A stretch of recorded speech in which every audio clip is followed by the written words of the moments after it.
Hi, I'm Darcel Lobo. I am the law firm. I'm an attorney, and today we're going to talk about revocable living trusts, but we're going to talk about them as beneficiaries of bank accounts, different financial accounts, just whether or not you can name your revocable living trust as a beneficiary. The short answer is yes. Yes, you can. And for a lot of my clients, that's the right way for them to handle those assets and how those accounts will pass.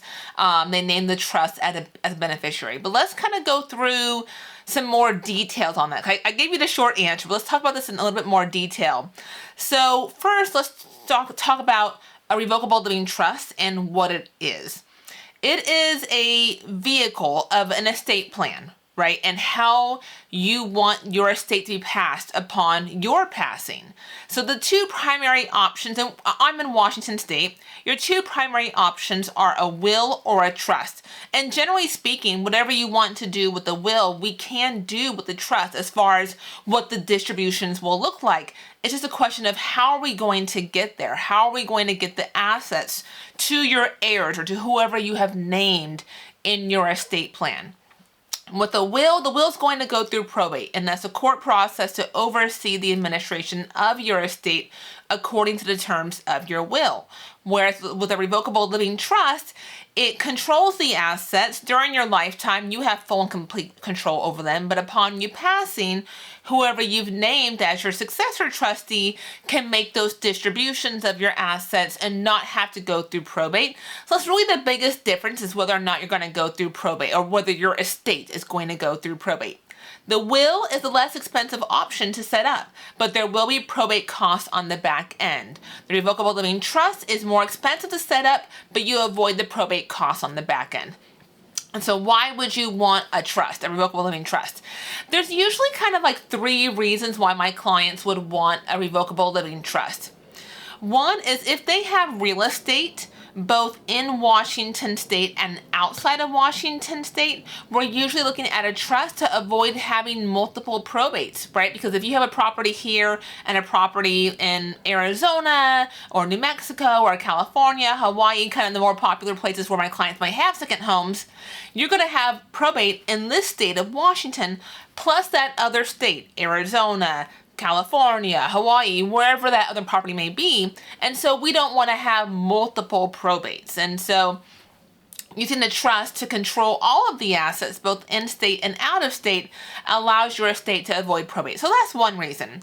Another reason is for a lot of my clients, they don't want the court involved in their final affairs. They don't want their family or friends having to go through the court process of probate. Now, probate in Washington is much more streamlined than you may have heard in other states.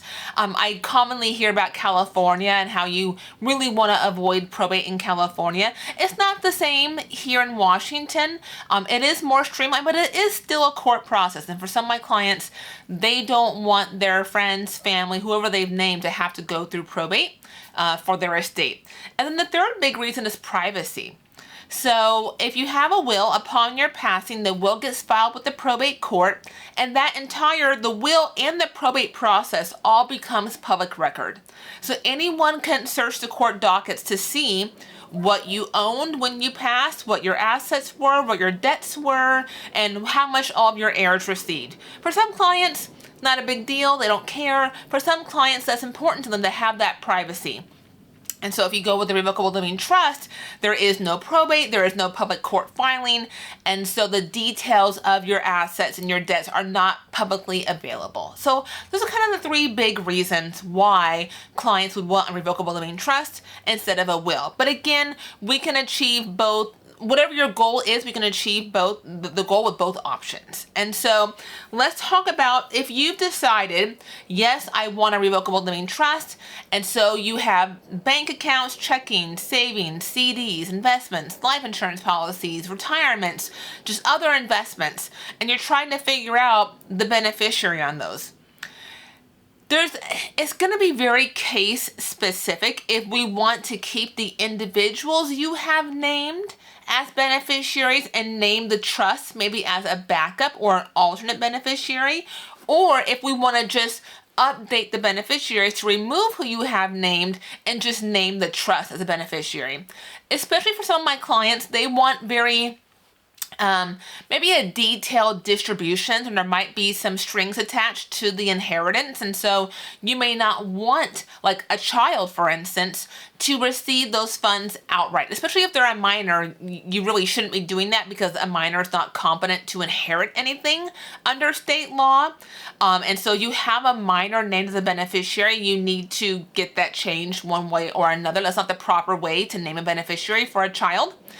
But let's say you have a child in your trust and maybe you don't want them getting a one lump sum at age 18. Maybe you want to control it till a later year. Maybe you want to break up their inheritance. Maybe instead of getting one large lump sum, you want them to break it into halves or thirds. A lot of times I recommend to my clients who aren't sure what distribution they want for a child that we break it into thirds, and ages 25, 30, and 35 are the ages when the child receives the funds, so a third, a third, a third. And then before and between those ages, if the funds are needed for the child's health care, their education, their well-being, funds can be used for that purpose.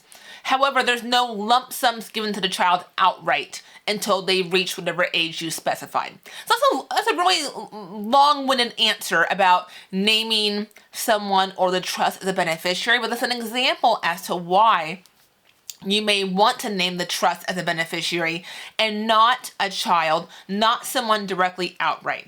But if you do want the person that you've named to receive the funds outright, just 100%, then you can leave them as a primary beneficiary and maybe name the trust as the secondary beneficiary, the alternate beneficiary.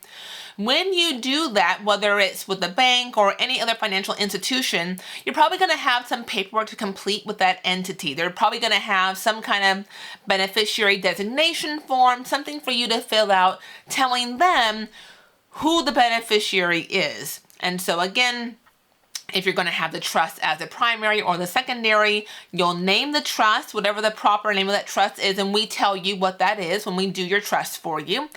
And then sometimes it will ask for a tax ID number. The trust uses your social security number during your lifetime, so you'll just use your personal social.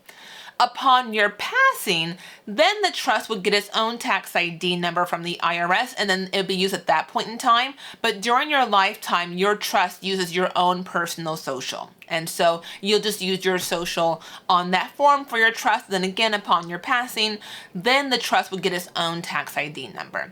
And so that's kind of a short overview of naming your revocable living trust as a beneficiary of any type of financial account. Again, whether it's a checking, a savings, an investment, a retirement, life insurance.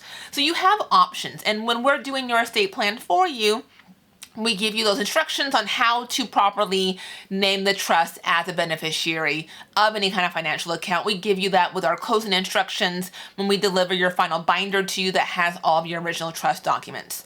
So if you need help with an estate plan, if it's been on your to-do list for a number of years and you haven't gotten around to it, or maybe you have an estate plan from 10, 20 plus years ago and it's time for some updates, maybe you have a will but you want to do a trust instead, feel free to reach out. Our number is 206-408-8158, or you can visit us online at dowlawfirm.com, and I'll have all that down below for you to be able to contact us. So thank you, and I'll see you in the next one. Bye.